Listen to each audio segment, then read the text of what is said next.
The first snow falls on St. Mary Mead. The first snow of winter arrived in St. Mary Mead on the morning of December 22nd, settling with the quiet determination of a secret being carefully kept. It dusted the thatched roofs and hedgerows with pristine white, transforming the familiar village into something that might have graced a Christmas card, if Christmas cards were inclined to hint at the small mysteries that lurked beneath such picturesque surfaces. Miss Jane Marple watched the falling flakes from her sitting-room window, her knitting needles clicking in gentle rhythm as she worked on a pair of mittens for the church charity basket. The snow reminded her of truth, she reflected. It had a way of settling everywhere, quite impartially, and of revealing things that might otherwise remain hidden. Footprints, for instance, or the fact that Mrs. Price Ridley had been visiting the vicarage rather more frequently than her usual complaints about the church flowers would warrant. "It will be perfect for the Christmas bazaar," she murmured to herself, though her canary was the only one present to hear this observation. Nothing quite like snow to make everyone feel properly festive, and perhaps a little less guarded than usual.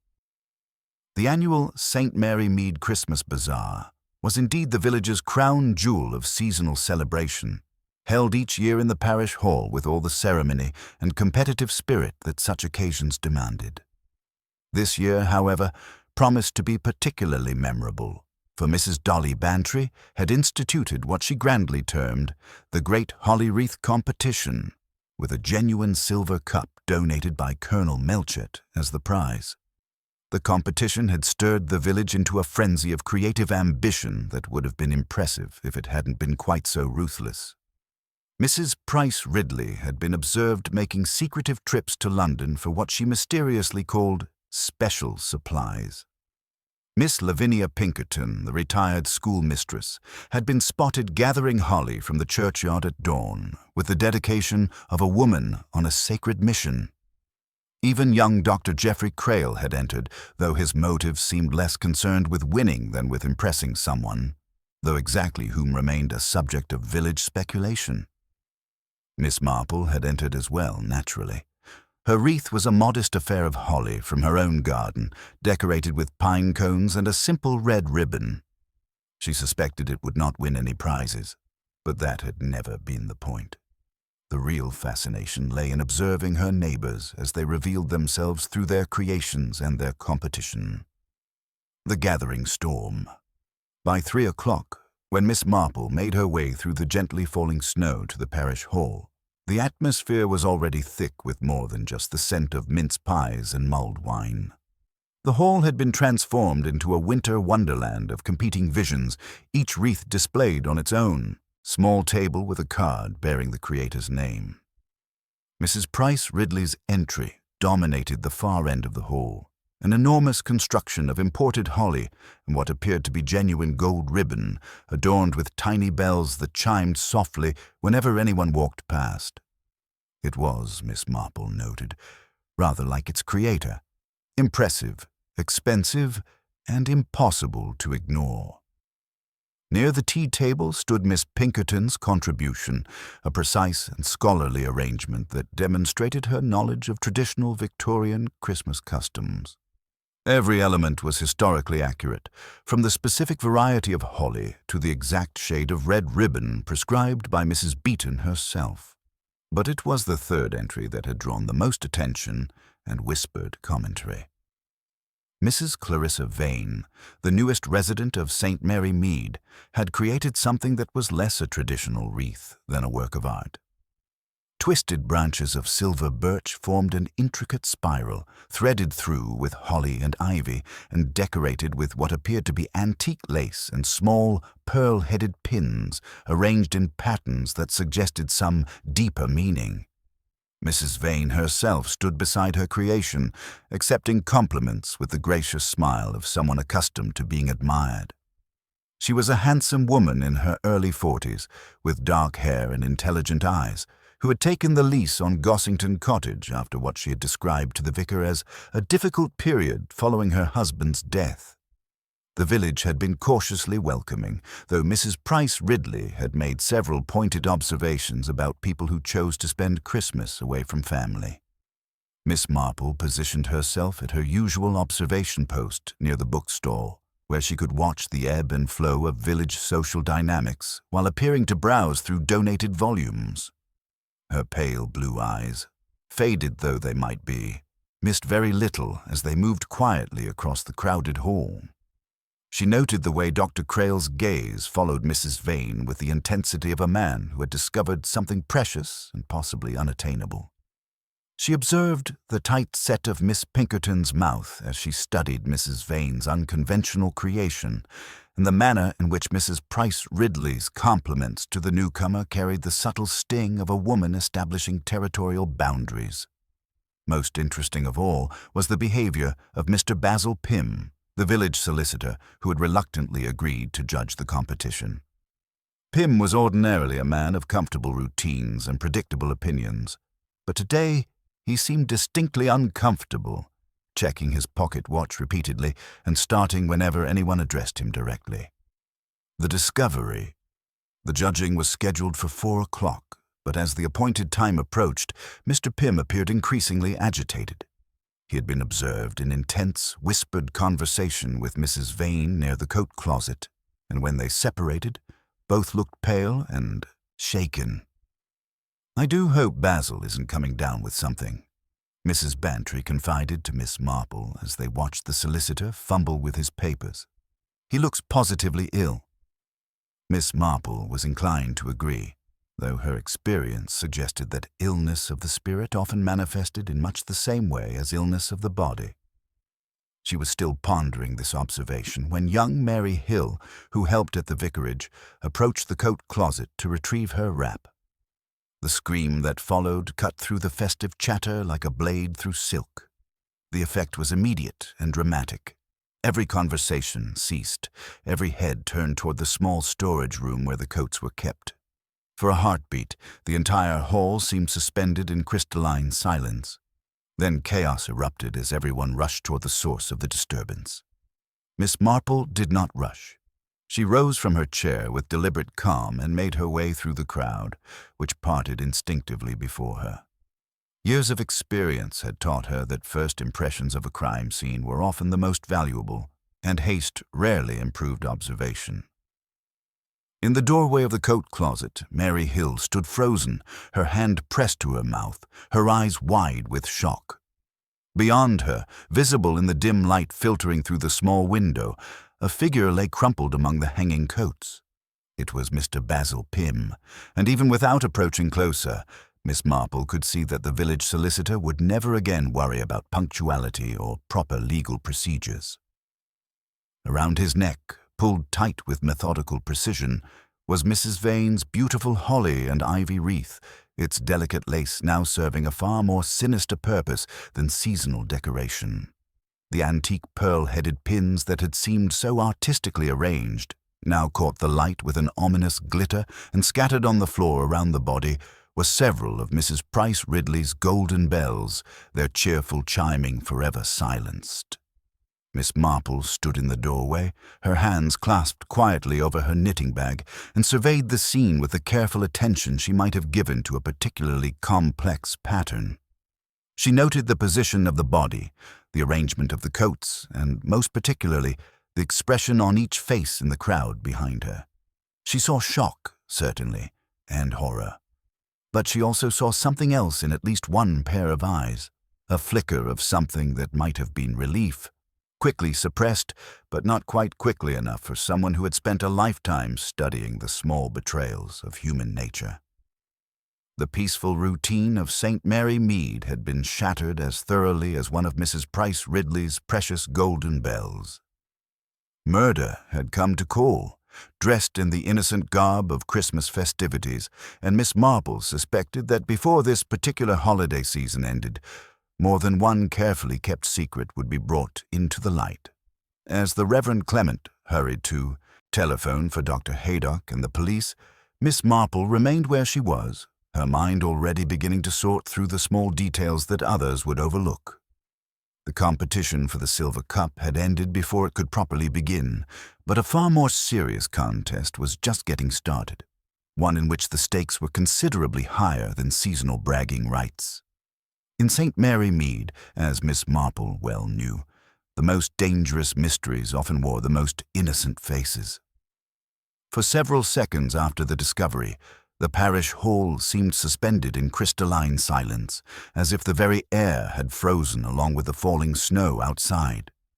Then, like water breaking through a dam, voices rose all at once, questions, exclamations, appeals to the Almighty mingling with suggestions for smelling salts and opened windows.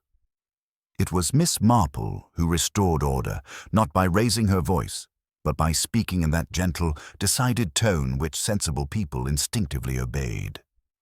"Mary, dear, you had better come and sit down," she said, her small gloved hand steadying the trembling girl far more effectively than Mrs. Bantry's agitated fluttering. "Mr. Clement will telephone, and until the doctor arrives, nothing is to be gained by crowding about." Dr. Haydock arrived first, his car skidding slightly on the fresh snow. His examination was brief and conclusive.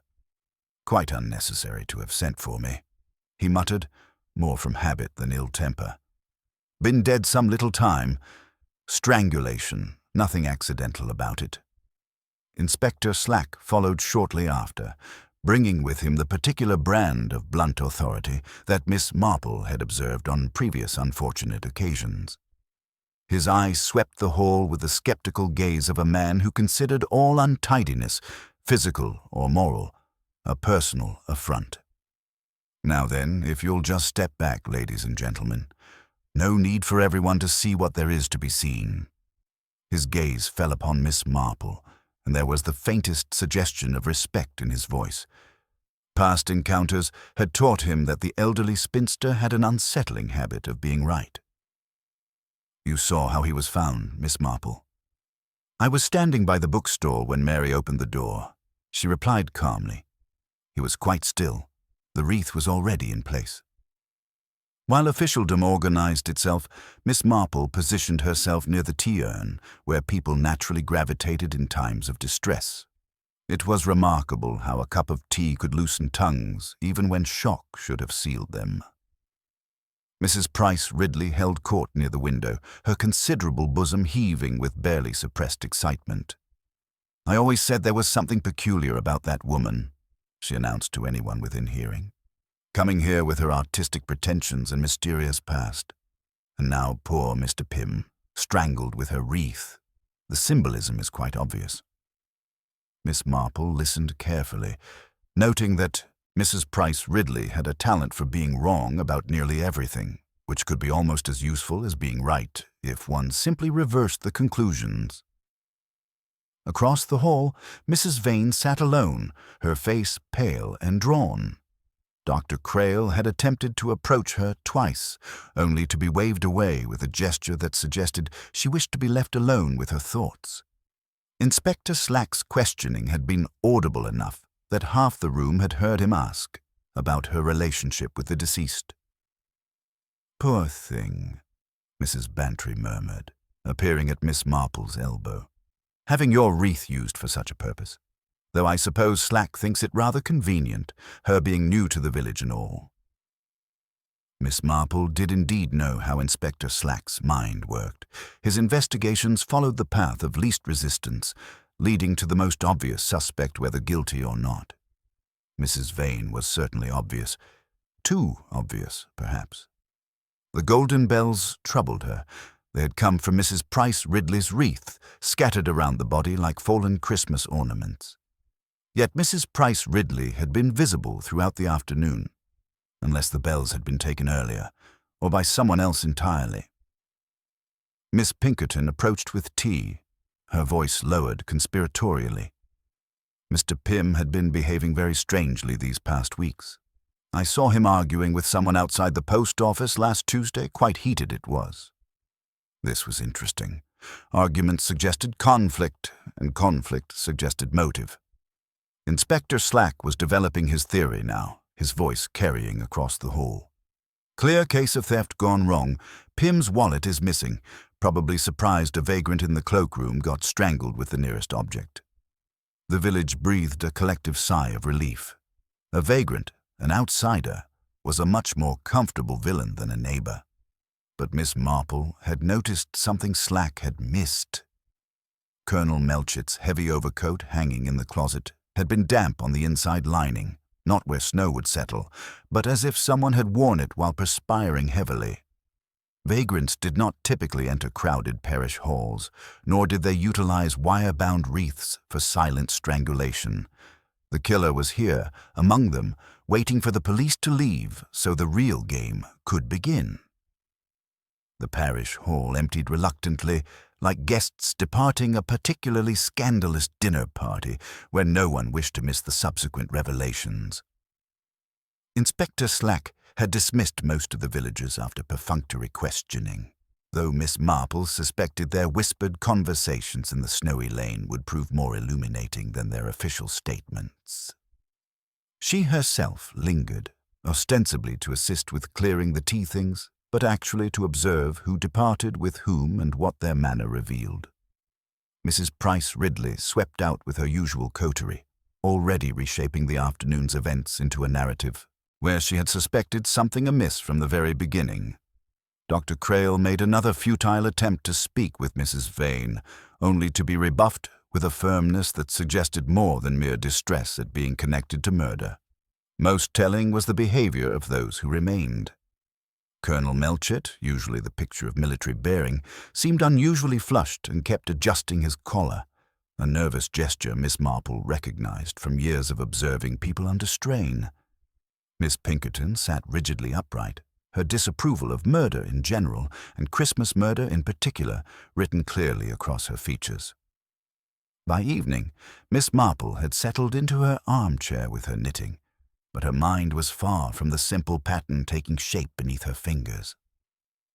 The telephone's shrill ring at 8:30 brought Mrs. Bantry's breathless voice, laden with fresh intelligence. "Jane, you'll never believe what I've discovered. Colonel Melchett is furious with Slack's vagrant theory. Says it's complete nonsense. And there's more. Mrs. Vane's cottage was broken into this afternoon while we were all at the bazaar. Nothing taken, but everything thoroughly searched." Miss Marple's needles paused mid-stitch. Someone had been looking for something specific, something they believed Mrs. Vane possessed. The timing suggested the break-in had occurred during the narrow window when everyone's attention was focused on the murder scene. A calculated risk that spoke of desperation. "How very interesting," she murmured. "And I suppose no one saw anything unusual." "That's just it. The landlord at the Blue Boar says Mr. Pym had been meeting someone there twice this week. Always in the private dining room, very secretive. And Jane, Miss Pinkerton told me she saw Basil arguing with someone last Tuesday, a man in a brown overcoat with distinctive leather buttons. Miss Marple knew of only one person in St. Mary Mead who wore such a garment. Mr. Gerald Fortescue, the bank manager, whose reputation for probity was matched only by his considerable self-importance. The idea of him arguing publicly with anyone was remarkable in itself. The following morning brought fresh snow and fresh complications. Inspector Slack had commandeered the vestry for interviews, and Miss Marple found herself among those recalled for further questioning. She observed Dr. Crail pacing anxiously near the entrance, his shoes remarkably clean for a man who claimed to have walked across muddy lanes, unless he had arrived much earlier than stated and had time for careful grooming. When her turn came, Slack's irritation was palpable. "Now then, Miss Marple, you say you saw nothing unusual before the body was found." "I saw many things, Inspector, though whether they were unusual depends upon one's perspective." Mrs. Price Ridley adjusted the golden bells on her wreath at 3:30. Mr. Pym checked his watch 5 times in 10 minutes, and Miss Pinkerton took rather longer than necessary, retrieving her gloves from near the coat closet. Slack's pencil stopped tapping. The school teacher was near the closet. She was quite distressed about the competition rules, Miss Marple explained gently. Mrs. Vane's artistic interpretation had upset her sense of historical propriety. Pride can be a powerful motivator, Inspector. "Hardly grounds for murder," Slack scoffed. "Perhaps not, but there is the matter of the missing wallet. A thief who takes money rarely pauses to arrange wreaths around victims' necks. That suggests something more personal, a statement, or perhaps irony. As she left the vestry, Miss Marple reflected on the pattern emerging from these scattered threads. Someone had planned this murder carefully, using the chaos of the bazaar as cover while simultaneously attempting to frame Mrs. Vane. The golden bells scattered theatrically around the body, the timing of the cottage search, the secret meetings at the Blue Boar, all pointed to a killer who understood both the village's rhythms and its prejudices. But murderers, as Miss Marple well knew, invariably overreached themselves. Somewhere in their careful construction lay the flaw that would unravel everything. She needed only to find which thread, when pulled, would cause the entire deception to collapse. The snow continued falling, covering St. Mary Mead in deceptive purity, while secrets festered beneath its pristine surface. The village awoke to whispers carried on the crisp morning air, each household contributing its own theory to the growing collection of explanations. By noon, 3 distinct camps had formed, each championed with the fervor of religious conviction. Mrs. Price Ridley's faction remained convinced of Mrs. Vane's guilt, citing her mysterious past and the damning evidence of the wreath. "Mark my words," she declared at the butcher's shop, "guilty conscience keeps her locked away in that cottage. She'll have fled by morning." The fact that the newcomer had refused all visitors only confirmed their suspicions. A second group, led by the more charitable Mrs. Bantry, clung to Inspector Slack's vagrant theory despite its obvious implausibilities. It was comforting to believe that violence came from outside their ordered world, brought by strangers who could be safely blamed and forgotten.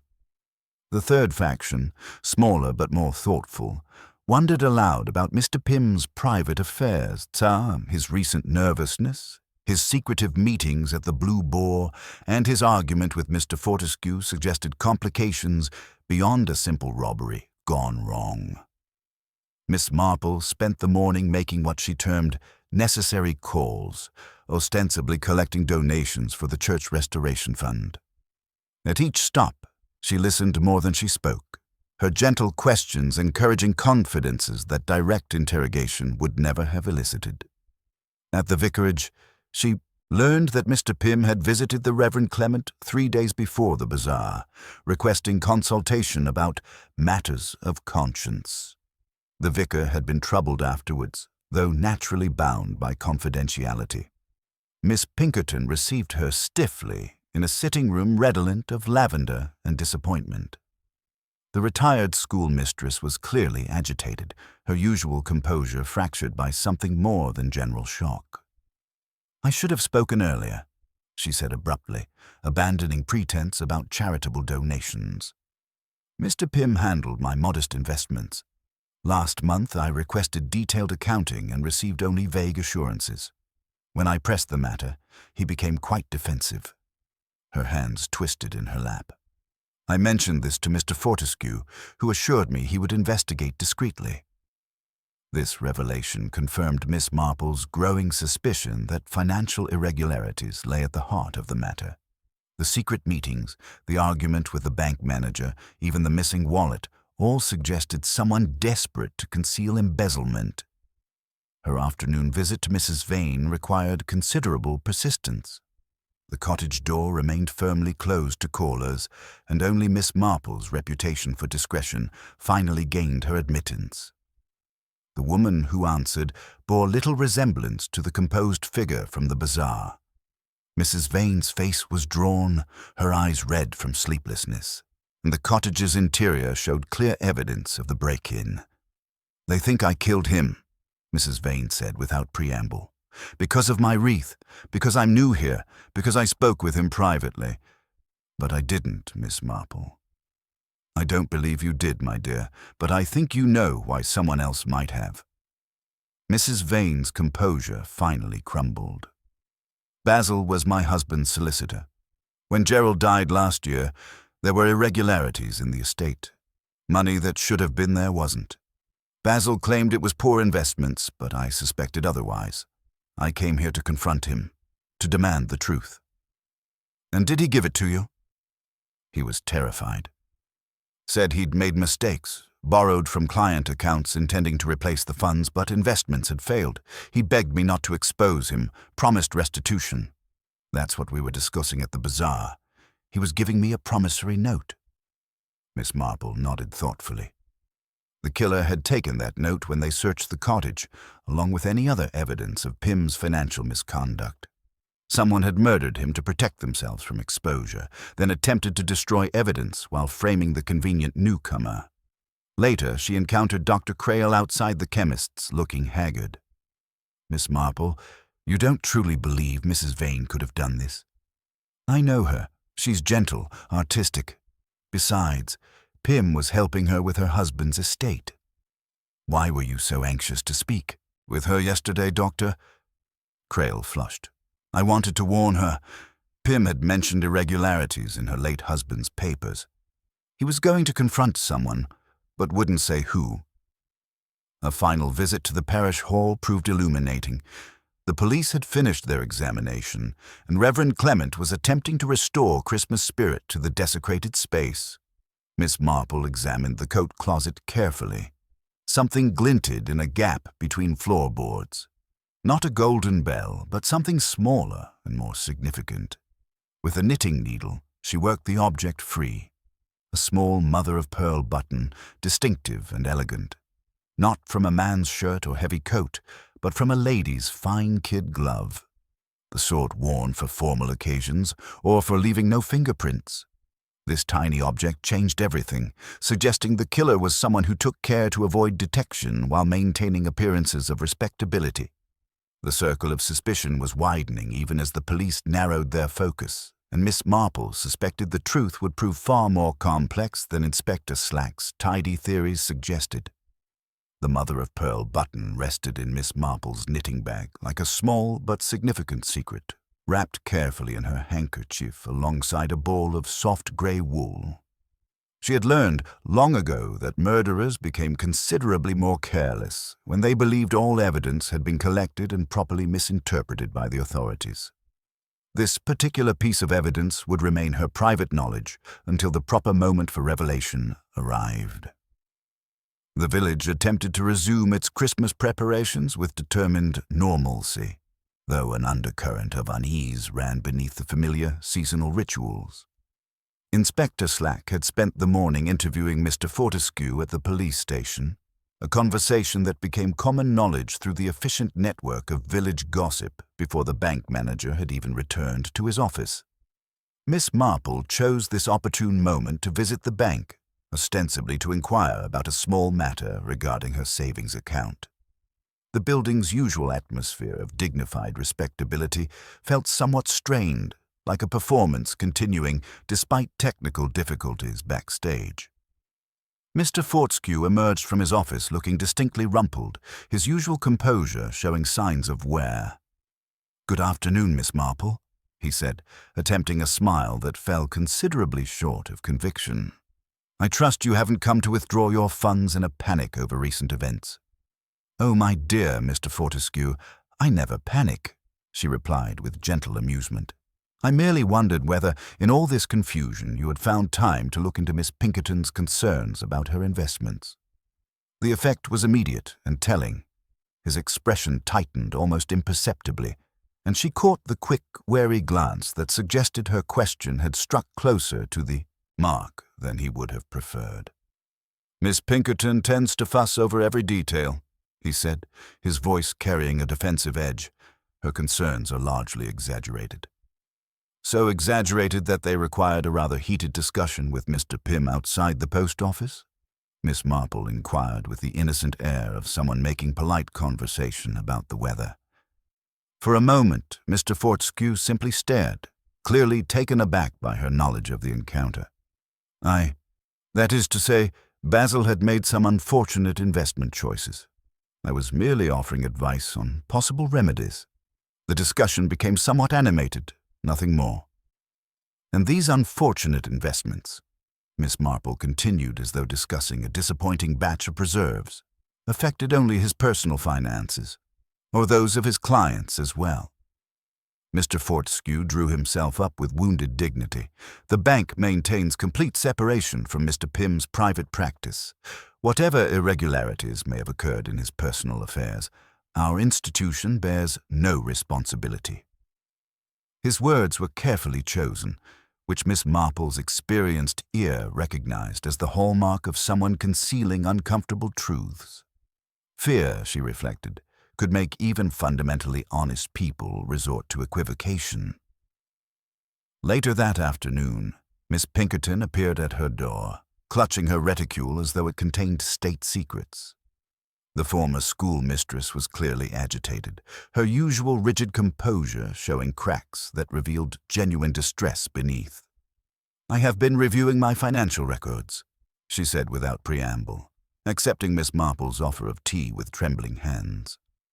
"5 years ago, when I retired, Mr. Pym persuaded me to invest a modest sum in what he described as a special opportunity with guaranteed returns." She paused, gathering her courage before continuing. The quarterly statements he provided were remarkably consistent. No gains, no losses, simply the same figures copied forward each time, like a lazy student repeating identical homework to avoid detection. "How very perceptive of you to notice," Miss Marple murmured encouragingly. "I believe he was using my funds, and perhaps those of others, to cover deficits elsewhere. The thought that I might have unknowingly participated in fraud." Miss Pinkerton's voice trailed off, her distress evident. As evening approached, Miss Marple was surprised by an unexpected visitor. Young Mary Hill from the vicarage appeared at her door, shivering with cold and anxiety in equal measure. "Oh, Miss Marple, I didn't know who else to tell," the girl stammered, accepting a cup of hot tea with obvious gratitude. "I found something behind the parish hall. I know I shouldn't have been looking through the dustbins, but I saw something shiny." She produced a crumpled, stained piece of paper that had clearly been hastily discarded. Despite the damage, the writing remained largely legible. It was a page torn from what appeared to be a private ledger, bearing a list of names and corresponding monetary amounts. Miss Marple studied the fragment with growing interest. Miss Pinkerton's name was there, alongside Mrs. Vane's and several others she didn't immediately recognize. But one entry had been circled heavily in red ink, the name written in a hand that trembled with either anger or fear. "Colonel Melchett."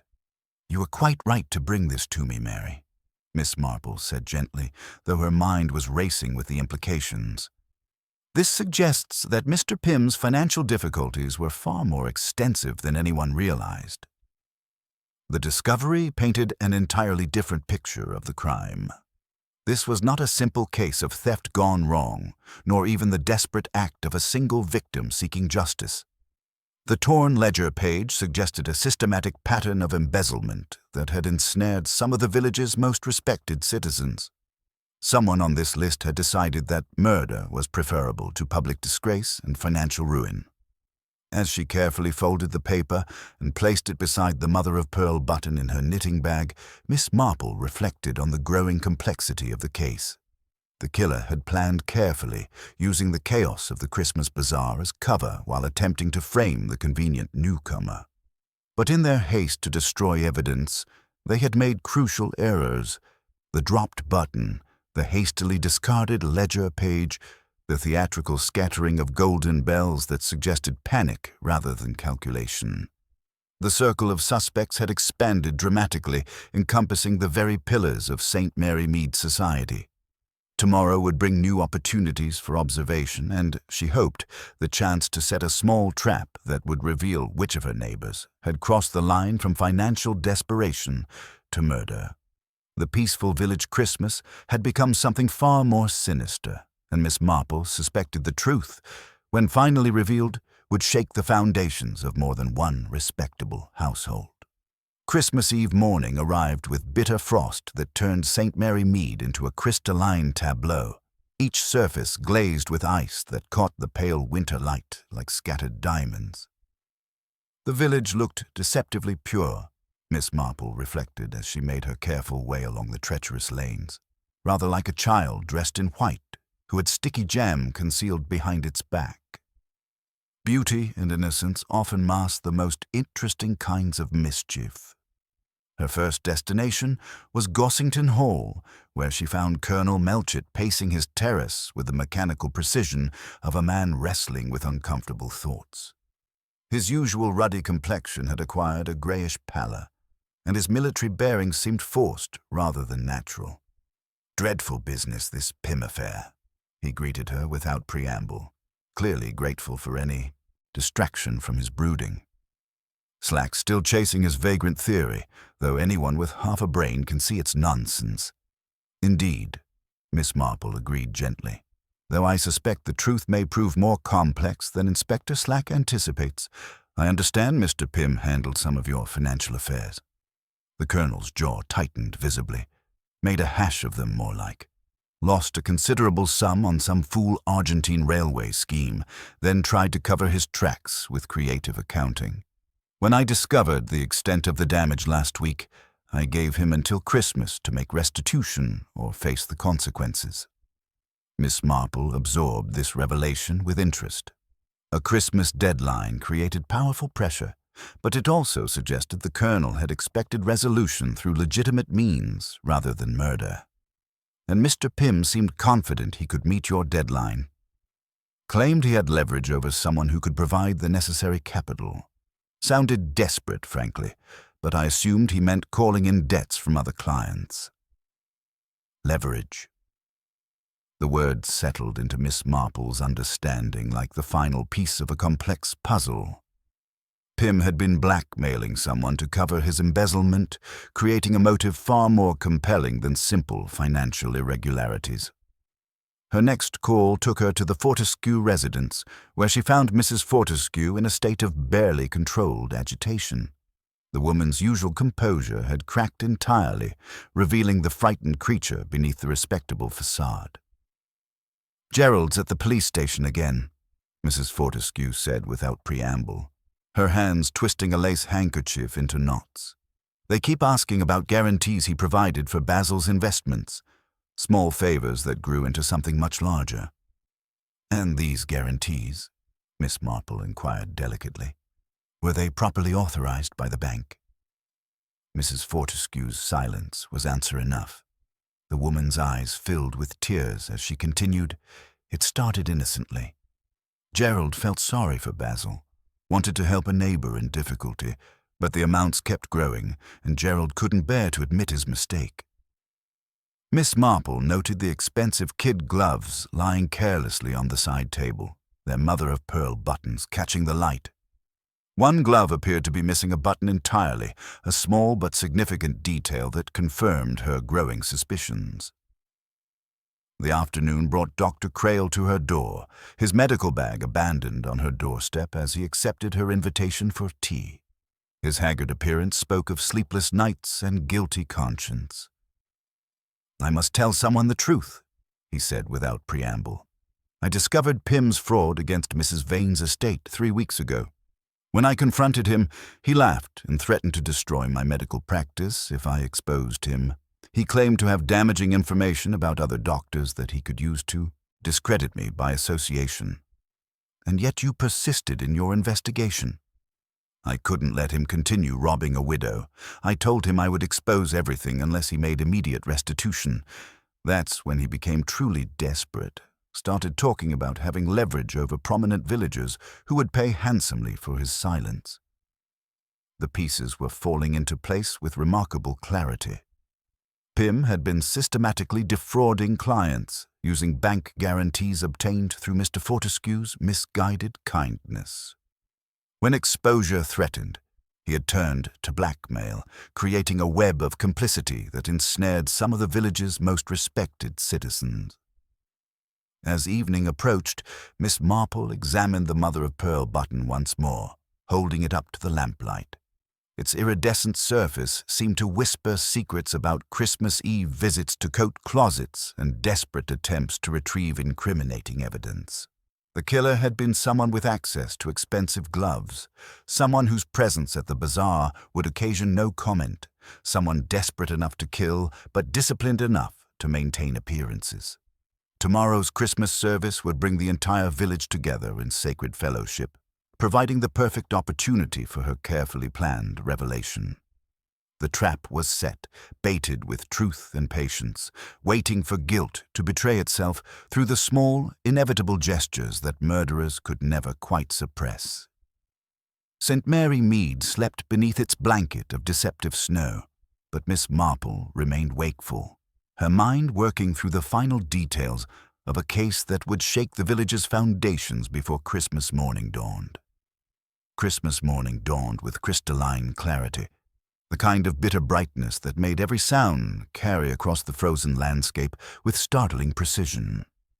The church bells of St. Mary Mead rang out across the white-mantled village, calling the faithful to worship and, unknowingly, summoning them to the penultimate act of a drama that had been building since the holly wreaths first appeared in the parish hall. Miss Marple arrived early, as was her custom, settling into her familiar pew with the quiet satisfaction of someone claiming the ideal vantage point for observation. The ancient stones seemed to hold their breath in the pre-service silence, as if the church itself sensed that this Christmas morning would bring revelations that extended far beyond the traditional readings from Luke and Matthew. One by one, the congregation assembled, each arrival adding another thread to the complex tapestry of guilt, fear, and desperate respectability that had woven itself through the village's social fabric. Mrs. Price Ridley swept in first, her imposing figure draped in black fox fur that suggested both mourning and defiance. She claimed her front pew with territorial determination, though Miss Marple noted the nervous manner in which she adjusted her gloves. Expensive kid leather with mother-of-pearl buttons that caught the candlelight with almost accusatory brilliance. Colonel Melchett entered with military bearing that couldn't quite conceal the weight pressing upon his shoulders. His usual ruddy complexion had acquired a grayish pallor, and his wife accompanied him in silence, her face drawn with the particular strain that comes from watching one's comfortable world crumble piece by piece. The Fortescues arrived together, maintaining the facade of marital unity, though their body language spoke of considerable discord beneath the surface. Most significantly, Miss Marple observed, Mrs. Fortescue's hands were completely bare, despite the bitter cold. No gloves at all, which seemed a curious choice for someone usually so conscious of proper appearance. When she fumbled with her prayer book, her ungloved fingers trembled visibly, and Miss Marple caught the flash of recognition in Dr. Crale's eyes as he noticed the same detail. Dr. Crale himself had chosen a back pew, positioning himself where he could observe Mrs. Vane, who sat alone and pale near the side aisle. Miss Pinkerton occupied her customary seat with rigid propriety, her disapproval of murder in general and Christmas murder in particular written clearly across her austere features. The service proceeded with familiar ritual, Reverend Clement's sermon on forgiveness and hidden sins carrying particular weight given recent events. As the congregation rose for the final hymn, the atmosphere grew thick with unspoken tensions and carefully avoided glances. After the service, as villagers gathered in the churchyard for subdued Christmas greetings, Miss Marple moved among them with purposeful gentleness. She paused beside Mrs. Fortescue, who stood shivering despite her heavy fur coat. "Such a lovely service," Miss Marple observed pleasantly, "though I did so admire those beautiful gloves you wore the other day, the ones with the distinctive pearl buttons. Such exquisite workmanship. I do hope you haven't lost them." The reaction was immediate and devastating. Mrs. Fortescue's face drained of all color, her hand moving instinctively to her throat. They were damaged," she stammered, her voice barely audible. "Beyond repair, I'm afraid." "How unfortunate," Miss Marple murmured sympathetically. "Though sometimes damaged things can be mended if one knows the right person to ask." She produced a small object from her reticule, a mother-of-pearl button that gleamed innocently in the winter sunlight. "I found this in the most curious place. Perhaps it belongs to someone here?" Mrs. Fortescue swayed slightly, gripping her husband's arm for support. Around them, conversations had ceased as other villagers sensed the significance of the moment without fully understanding its implications. "I think," Miss Marple continued in her gentle but implacable voice, "that we should all adjourn to the vicarage for tea. There are several matters that require clarification before this dreadful business can be properly resolved." Inspector Slack, who had been observing from the lich gate, stepped forward with evident purpose. "Miss Marple, if you've found evidence—" "Evidence, Inspector, is like truth.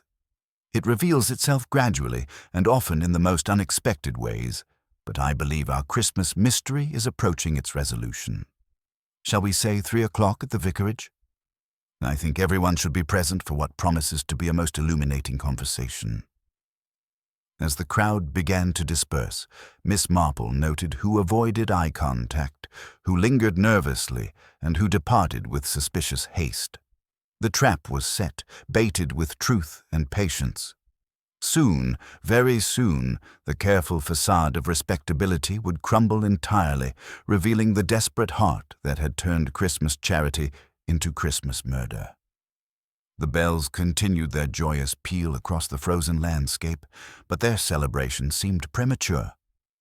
Before this Christmas day ended, St. Mary Mead would learn that the season of peace and goodwill could harbor the darkest of human impulses. The vicarage drawing room had never hosted such a gathering, where Christmas afternoon tea served as backdrop to the unraveling of murder most methodical. Inspector Slack positioned himself near the fireplace with official authority, while the assembled villagers occupied chairs arranged in a rough semicircle that resembled nothing so much as a tribunal awaiting judgment. Miss Marple settled herself with quiet dignity, her knitting bag resting in her lap like a repository of secrets. The fire crackled cheerfully, its warmth a sharp contrast to the chill that had settled over the room's occupants. Mrs. Fortescue sat rigidly beside her husband, her conspicuously bare hands folded tightly in her lap.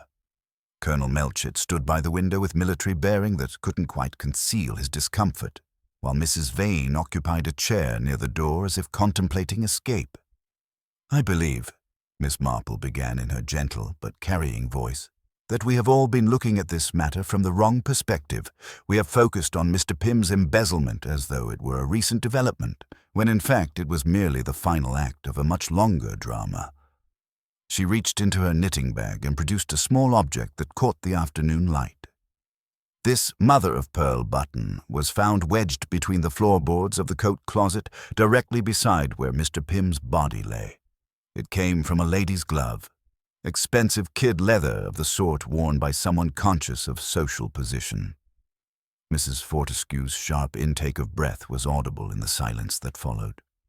"The curious thing about this button," Miss Marple continued with scientific precision, "is not merely its presence, but its condition. You see, it was torn away with considerable force, suggesting struggle or panic. Someone wearing such gloves visited that closet during the crucial period and left in considerable haste." Inspector Slack leaned forward with interest. "And you believe you know who that was?" "I observed Mrs. Fortescue at the bazaar wearing gloves with precisely these distinctive buttons. Today, despite the bitter cold, her hands are entirely bare. When I inquired about the gloves, she claimed they were damaged beyond repair. Rather an extreme description for an item that might easily have been mended unless the damage involved something that could not be cleaned away." Mr. Fortescue half rose from his chair. "You cannot seriously suggest that my wife—" "I suggest nothing, Mr. Fortescue. I merely observe." Miss Marple's voice remained gentle but implacable. "Your wife visited the coat closet during the bazaar. Young Mary Hill saw her there, though she hesitated to mention it, because Mrs. Fortescue is, as she put it, important. But Mrs. Fortescue was not there to retrieve anything. She was there by appointment." The room seemed to contract around Miss Marple's words. Mrs. Fortescue had gone deathly pale, her breathing shallow and rapid. Mr. Pym had been systematically embezzling from his clients for years, Miss Marple explained, her tone taking on the quality of a professor delivering a lecture on human nature. When exposure threatened, he turned to blackmail. He had discovered that you, Mr. Fortescue, had provided unauthorized bank guarantees to help him with his investments, small favors that had grown into substantial liability. She turned her compassionate gaze toward Mrs. Fortescue. He demanded payment for his silence, didn't he? Threatened to expose your husband's well-intentioned but illegal assistance. Prison, disgrace, the loss of everything you had built together. He laughed, Mrs. Fortescue whispered, the words torn from her throat like a confession at the scaffold. When I begged him to reconsider, to give us more time, he actually laughed. Said Gerald would make an amusing cellmate for other embezzlers. The admission hung in the air like smoke from a snuffed candle. Her husband reached toward her, but she pulled away as if his touch might contaminate him with her guilt. I only went to plead with him, she continued, her voice growing stronger with the relief of finally speaking truth. But he was vile, absolutely vile. He said we were all fools who deserved whatever happened to us. And I saw Mrs. Vane's wreath hanging there, so artistic, so perfectly suited to, and I just couldn't let him destroy Gerald's life for the crime of trying to help a friend. Inspector Slack moved forward with professional efficiency, but his manner was surprisingly gentle as he cautioned her. The confession had stripped away all pretense, revealing the desperate woman beneath the respectable facade. As the formal procedures began, Miss Marple reflected on the tragedy of good intentions corrupted by fear. Mrs. Fortescue had committed murder not from greed or malice, but from love twisted into something deadly by the pressure of impossible circumstances. It was, she thought sadly, perhaps the most human of motives and therefore the most heartbreaking. The peaceful routine of St. Mary Mead lay in ruins, but truth had finally emerged from the shadows where it had been hiding since Christmas Eve. The drawing room fell into the peculiar silence that follows confession, not the peaceful quiet of resolution, but the heavy stillness of secrets finally exposed to unwelcome light. Mrs. Fortescue sat rigid in her chair, her bare hands trembling as Inspector Slack prepared his official procedures with bureaucratic efficiency. The other villagers remained frozen in their places, as if movement might somehow make the terrible truth more real than it already was. Miss Marple, however, continued her gentle knitting, her pale blue eyes moving thoughtfully from face to face with the careful attention of someone reading a particularly complex pattern. After a moment, she set down her needles with quiet deliberation. I wonder, Inspector, if you might permit me one small observation before we proceed. Her voice carried that deceptively mild tone that those familiar with her methods had learned to respect. Mrs. Fortescue has been remarkably brave in her confession, but I fear there are still some details that require clarification. Inspector Slack paused, his handcuffs halfway from his pocket. Past experience had taught him that Miss Marple's observations, however inconvenient to his investigations, had an unsettling habit of proving correct. You see, Miss Marple continued, addressing the room with the patient air of someone explaining a particularly intricate stitch. I have been troubled by certain inconsistencies. Mrs. Fortescue admits to visiting the coat closet and to her confrontation with Mr. Pym, but she has not explained how she managed to overpower a man considerably larger and stronger than herself. Strangulation, I'm afraid, requires not merely opportunity and motive, but physical capability. Mrs. Fortescue looked up with tear-stained confusion, while her husband's expression shifted from anguish to something approaching bewilderment. The confession that had seemed so complete suddenly revealed gaps that demanded explanation. Miss Marple reached into her knitting bag and produced the crumpled ledger page that Mary Hill had discovered. This fragment troubled me greatly. You see, it lists Mr. Pym's various victims, but one name has been circled with particular emphasis: Colonel Melchett. The handwriting shows considerable agitation, suggesting fear rather than mere record-keeping. She turned her compassionate gaze toward the colonel, who had been edging almost imperceptibly toward the door. When Mrs. Fortescue left the closet in distress after her failed plea for mercy, she encountered you, didn't she, Colonel? And being a gentleman of the old school, You naturally inquired what had upset her so terribly. The colonel's military bearing finally crumbled. His face aged 10 years in as many seconds as he sank into the nearest chair. She was weeping, he said hoarsely. Told me that Blackguard had threatened her husband with prison, had actually laughed at her pleas for mercy. I told her to compose herself and return to the hall, that I would speak with Pym myself. The room held its collective breath as the true sequence of events began to emerge from the shadows where it had been hiding. You found Mr. Pym still in the closet? Miss Marple continued with gentle inexorability, preparing to leave after his cruel interview with Mrs. Fortescue, and you confronted him about his systematic destruction of decent people's lives. He sneered at me, Colonel Melchett whispered, his voice breaking with remembered rage. Said I was hardly in a position to judge moral behavior. He had discovered my own financial difficulties, gambling losses I'd hidden from my wife, money borrowed from the regimental fund that I hadn't yet been able to replace. He threatened to expose everything unless I paid him for his silence. Miss Marple nodded with sad understanding. So you acted, not with premeditation, but in a moment of overwhelming fury at the injustice of a parasite threatening to destroy those who had tried to help him while simultaneously threatening your own ruin. I saw Mrs. Vane's wreath hanging there, the colonel continued, his voice barely audible. It seemed almost providential, a weapon that would point suspicion toward the newcomer rather than established villagers. I wrapped it around his throat before I quite realized what I was doing. He struggled, but I had the advantage of surprise and military training. The confession hung in the air like incense, heavy and inescapable. Mrs. Fortescue stared at him in shock, finally understanding that her desperate attempt to protect her husband had been unnecessary, and that her false confession had nearly condemned an innocent woman to hang for another's crime. The golden bells from Mrs. Price Ridley's wreath, Miss Marple explained to the stunned assembly, were scattered around the body as theatrical misdirection.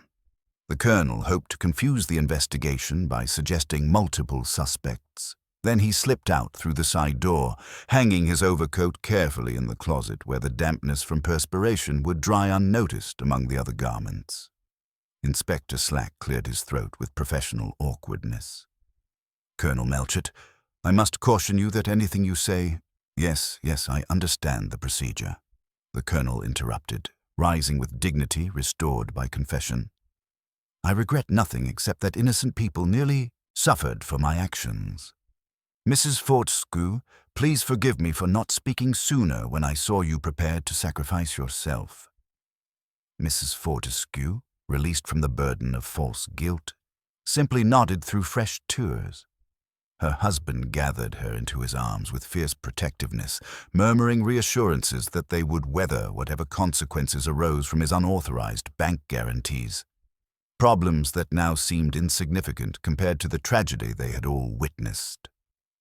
As Inspector Slack led Colonel Melchett away, the remaining villagers sat in stunned silence. Mrs. Price Ridley, for perhaps the first time in her adult life, found herself without words. Dr. Crail moved quietly to sit beside Mrs. Vane, offering the comfort of companionship to someone who had been unjustly suspected. Miss Pinkerton dabbed at her eyes with her handkerchief, her rigid propriety finally cracking to reveal genuine human sympathy beneath. Miss Marple gathered her knitting with quiet satisfaction. The truth had emerged not through dramatic confrontation, but through patient observation of human nature's inevitable patterns. A good man had committed murder to protect others from a predator, while a desperate woman had been willing to confess falsely to spare her husband from ruin. Both had acted from love corrupted by impossible circumstances into something tragic and irreversible.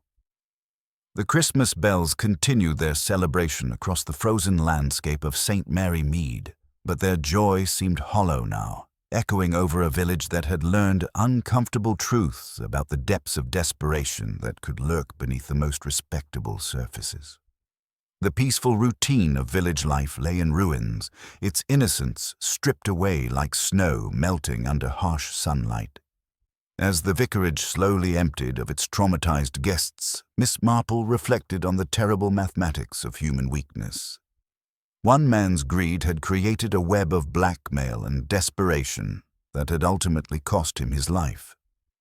Fear had driven decent people to desperate acts, while love, that most admirable of emotions, had been twisted into something deadly by the pressure of impossible circumstances. It was, she thought sadly, perhaps the most human of tragedies, and therefore the most heartbreaking. In St. Mary Mead, as elsewhere, the most dangerous mysteries often wore the most innocent faces, and the season of peace and goodwill could harbor the darkest of human impulses when pushed beyond endurance. The holly wreaths that had started this terrible chain of events would be remembered not as symbols of Christmas joy, but as reminders that even the most beautiful things could be turned to deadly purpose when desperation overcame conscience. The village would never quite look the same again, though life would continue with the stubborn persistence that characterized small English communities. Some secrets, once revealed, could never be forgotten, only lived with, like scars that marked but did not necessarily destroy the body that bore them. The snow began its retreat on Boxing Day, revealing patches of brown earth beneath the pristine white that had blanketed St. Mary Mead during its darkest hours. Miss Marple observed this gradual transformation from her sitting-room window, her knitting needles working steadily on a cheerful yellow scarf, a deliberate choice after the somber grey mittens that had occupied her hands during the investigation. Like the melting snow, the village was slowly exposing its altered landscape, forever changed by the events that had transformed Christmas celebration into Christmas tragedy. The days following Colonel Melchett's arrest passed with the peculiar deliberateness of a community learning to function around a wound. Mrs. Price Ridley had recovered her voice, though her usual pronouncements carried less authority now that everyone remembered her complete misjudgment of the situation. She confined herself to safer topics like the weather and the deplorable state of the roads, avoiding any mention of her certainty regarding Mrs. Vane's guilt. The Fortescues had emerged from their ordeal with quiet dignity.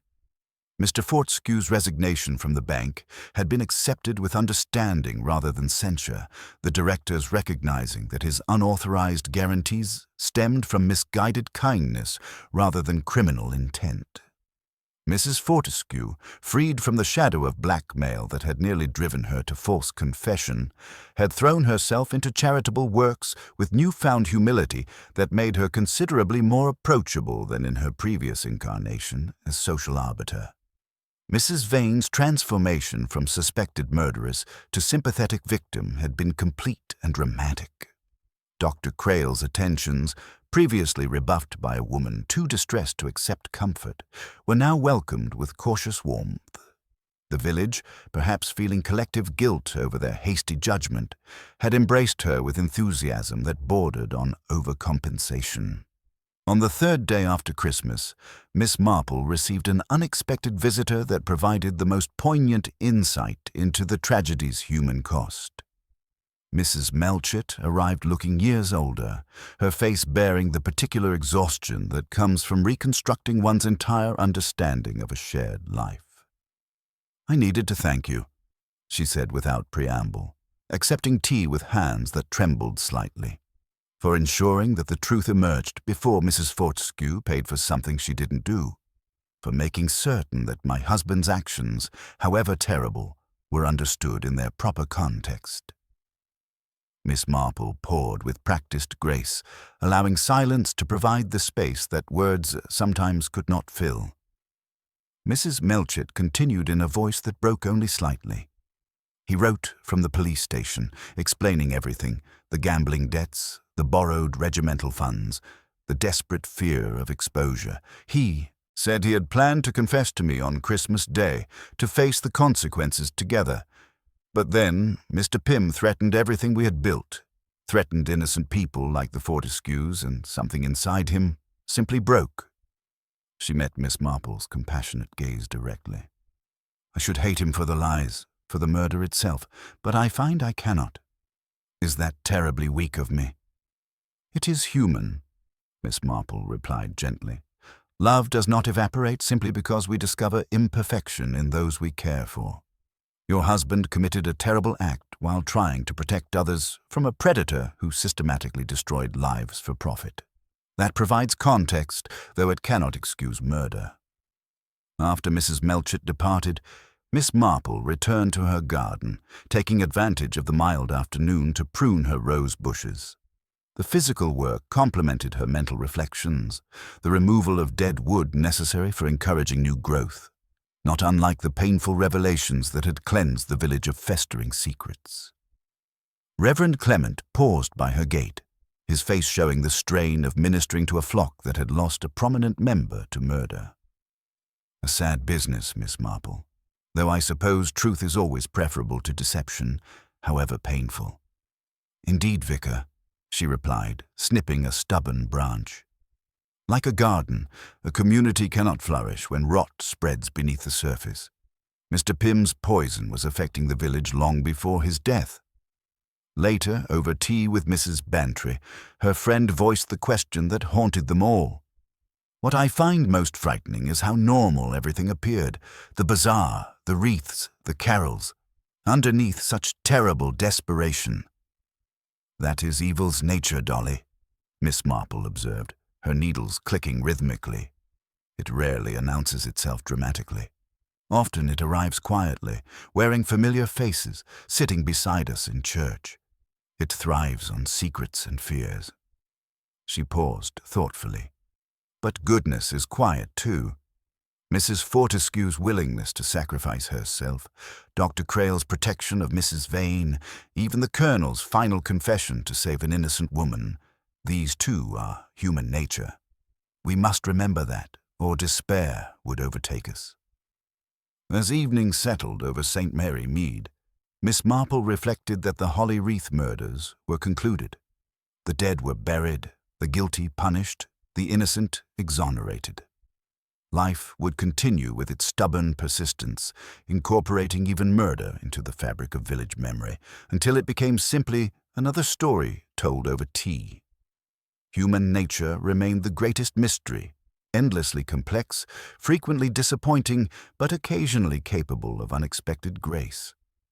The peaceful routine had been shattered, but it would rebuild itself around the spaces left by tragedy, forever altered but not destroyed by the knowledge that beneath every ordinary village lay depths that could surprise those who looked only at surfaces.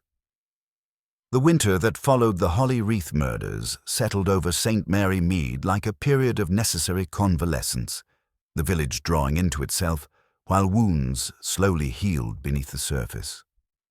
The trial in February had been mercifully brief. Colonel Melchett's confession, combined with the evidence Miss Marple had preserved, left little room for legal maneuvering. The sentence of 15 years with possibility of parole reflected some acknowledgement of the extenuating circumstances, though it could not restore what had been lost to the community's sense of itself. Mrs. Melchett departed for Devon with quiet dignity that impressed even her harshest critics. Before leaving, she had visited Miss Marple one final time, bringing the promissory note her husband had retrieved from Pym's pocket, his final attempt to ensure justice for Mrs. Vane despite his terrible crime. The gesture spoke volumes about the complexity of human nature, revealing a murderer who nonetheless sought to protect another victim of his victim's predations. The financial aftermath rippled through the village with surprising results. Mr. Pym's estate proved insufficient to compensate all his victims, yet the community responded with unexpected generosity. Anonymous donations appeared in accounts, debts were quietly forgiven, and those who could afford losses absorbed them without complaint to spare those who could not. Mr. Fortescue found employment with a London firm that valued his expertise while understanding his past mistakes, traveling to the city 3 days weekly, while his wife discovered unexpected satisfaction in managing the Women's Institute with newfound humility. Mrs. Bantry arrived at Miss Marple's cottage one crisp morning, carrying the silver cup that was to have been the Holly Wreath competition prize. "I simply cannot have it in the house, Jane," she declared, setting it on the table as though it were a poisonous reptile. One can hardly award a prize to the murder weapon, can one? Miss Marple examined the gleaming object thoughtfully. Perhaps it might be donated to the Church Restoration Fund. Melted down, it would make a serviceable contribution toward the new roof lid, a way of turning tragedy into something constructive for the community. Mrs. Bantry brightened immediately. Purified by fire, so to speak. You always know exactly the right thing to do, Jane. Spring arrived early that year, as if nature itself sought to erase bitter memories with an abundance of unseasonable warmth and premature blossoms. Dr. Crale's courtship of Mrs. Vane progressed with Victorian propriety, their walks through the lanes providing animated conversation that the village watched with knowing smiles. Mrs. Vane's cottage had become a gathering place for the intellectually inclined, her Thursday afternoon salons offering stimulating contrast to more traditional entertainments. Inspector Slack paid a final visit before departing, his manner mixing irritation with reluctant respect. "You'll say it was all human nature again, Miss Marple," he remarked gruffly. "No fingerprints worth speaking of, just people behaving like people." She offered him another slice of seed cake, reflecting privately that his tidy theories had once again proved less reliable than careful observation of character. Human beings, she had learned long ago, rarely conformed to the neat categories that official investigations preferred. By Easter, the parish hall had been thoroughly cleaned and redecorated, yet Miss Marple suspected some parishioners would forever see that coat-closet door with different eyes. Places, like people, carried memories that could not be entirely erased. Reverend Clement's sermon focused on redemption and forgiveness, themes particularly resonant given recent events, his words carrying weight earned through genuine pastoral care during the village's darkest hours. As children raced across the churchyard hunting Easter eggs, Miss Marple observed their unburdened joy from her bench beneath the ancient yew tree. Their innocence would not last forever, life ensured that, but for now they could simply delight in chocolate eggs hidden among the daffodils. Mrs. Bantry joined her, both women watching the cheerful chaos with the particular satisfaction of those who had survived winter to witness spring. "Do you think we'll ever truly recover?" she asked quietly. "Will we ever look at each other without wondering what desperate secrets might lurk beneath polite surfaces?" Miss Marple considered the question with characteristic thoughtfulness. "We will recover because we must, Dolly, but no, I don't think we will ever look at each other quite the same way. We have learned that desperation can drive good people to terrible acts, that respectability can mask profound suffering. But we have also learned that communities can respond with compassion when they choose understanding over judgment." She paused, watching a particularly determined child excavate beneath a rosebush. "That is perhaps the more important lesson. Not that darkness exists, but that we need not face it alone." As afternoon shadows lengthened across the churchyard, Miss Marple reflected that the Holly Wreath murders had taught St. Mary Mead uncomfortable truths about itself. The village had been forced to confront the reality that evil could wear familiar faces, that financial pressures could corrupt decent people, and that the peaceful routine of English village life concealed depths that could surprise those who looked only at surfaces. Yet the village endured, incorporating even murder into its collective memory, forever altered but not destroyed. Spring had arrived with its promise of renewal, and life continued with the stubborn persistence that characterized small communities everywhere. The dead were mourned, the eyes-eyed guilty punished, the innocent vindicated, and somehow the world kept turning despite everything. Miss Marple gathered her knitting bag and rose from the bench, ready to return to her cottage and the simple pleasures of tea and needlework. Human nature remained the greatest mystery, endlessly complex, frequently disappointing, but occasionally capable of surprising grace. The peaceful routine of St. Mary Mead had been shattered and rebuilt, and in that rebuilding lay both loss and unexpected redemption. Summer settled over St. Mary Mead like a gentle benediction, transforming the village that had endured such darkness into a tapestry of roses and honeysuckle that seemed determined to heal winter's wounds. Miss Marple tended her garden with particular attention, finding in the patient cultivation of growing things a perfect metaphor for the village's gradual recovery. Some plants required harsh pruning to flourish, just as some truths required painful exposure before genuine healing could begin.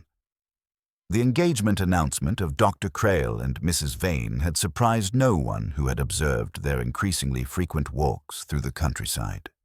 The wedding, planned for late June, would mark not merely the union of two people, but the final acceptance of a woman once suspected of murder into the very fabric of village life.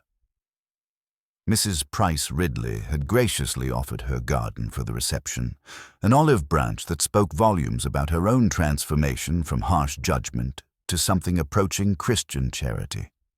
On the morning of the ceremony, Miss Marple arrived early at the small stone church, settling into her familiar pew with the quiet satisfaction of someone witnessing the completion of a complex pattern. The bride carried white roses and stephanotis, wisely avoiding holly, Miss Marple noted with gentle amusement, while the groom looked like a man who had successfully navigated treacherous waters to reach safe harbor. The transformation of the community's principal figures had been remarkable to observe. Mrs. Fortescue had emerged from her ordeal with newfound humility, her previous social severity softened by experience into genuine compassion. Only the week before, she had visited Miss Marple with a carefully mended pair of gloves, their mother-of-pearl buttons restored to pristine condition.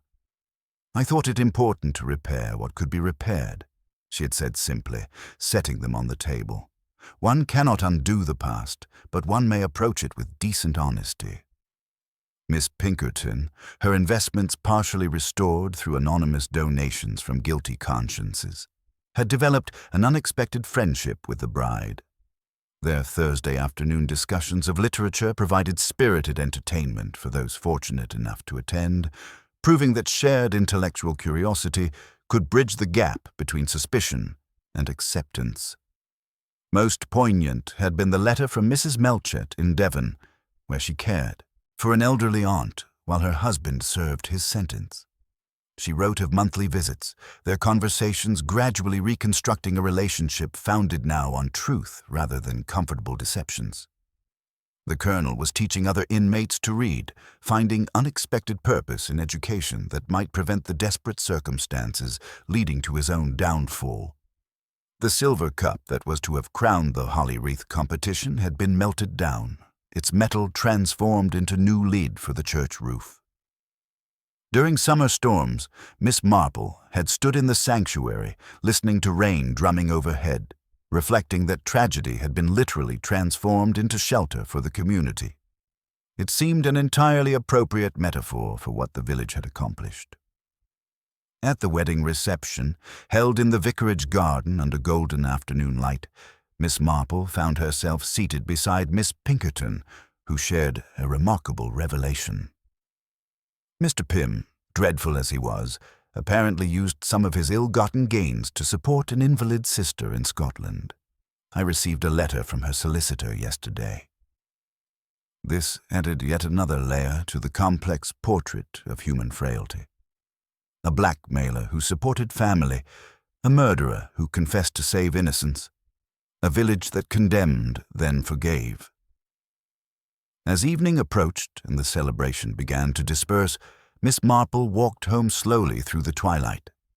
The village looked peaceful now, cottages drowsing under thatched roofs, gardens heavy with the scent of stocks and tobacco plants. She paused by her gate, looking back toward the church tower silhouetted against the darkening sky. St. Mary Mead had returned to its quiet routines, the post office gossip, the church flower arrangements, the small rivalries and alliances that formed daily life's texture. But knowledge of what lay beneath remained, a shared secret that bound the community more tightly than before. At the churchyard's edge, Mrs. Fortescue's newly planted holly bush displayed glossy young leaves, unthreatening and hopeful. Inside her cottage, Miss Marple settled with her knitting as the clock ticked its steady rhythm. The Holly Wreath murders would become village folklore, retold until truth became legend. Future generations would hear about the Christmas when murder came calling, but they would never truly understand that frozen December's peculiar atmosphere, the smell of fear beneath pine scent, or ordinary people's desperate courage when pushed beyond endurance. She understood. She remembered. And she would continue watching, listening, understanding human nature in all its terrible, wonderful complexity. Because in St. Mary Mead, as everywhere, the most interesting stories happen just out of sight, waiting for someone with sharp eyes and infinite patience to notice them. Outside, a nightingale began its song, clear and sweet in the summer darkness. The village slept, its secrets safe for another night, its mysteries temporarily resolved. Tomorrow would bring new days, new puzzles. Miss Marple would be there, observing life from her window, knitting needles clicking softly as she untangled human behavior's threads one stitch at a time. The pattern was complete. Peace reigned in St. Mary Mead.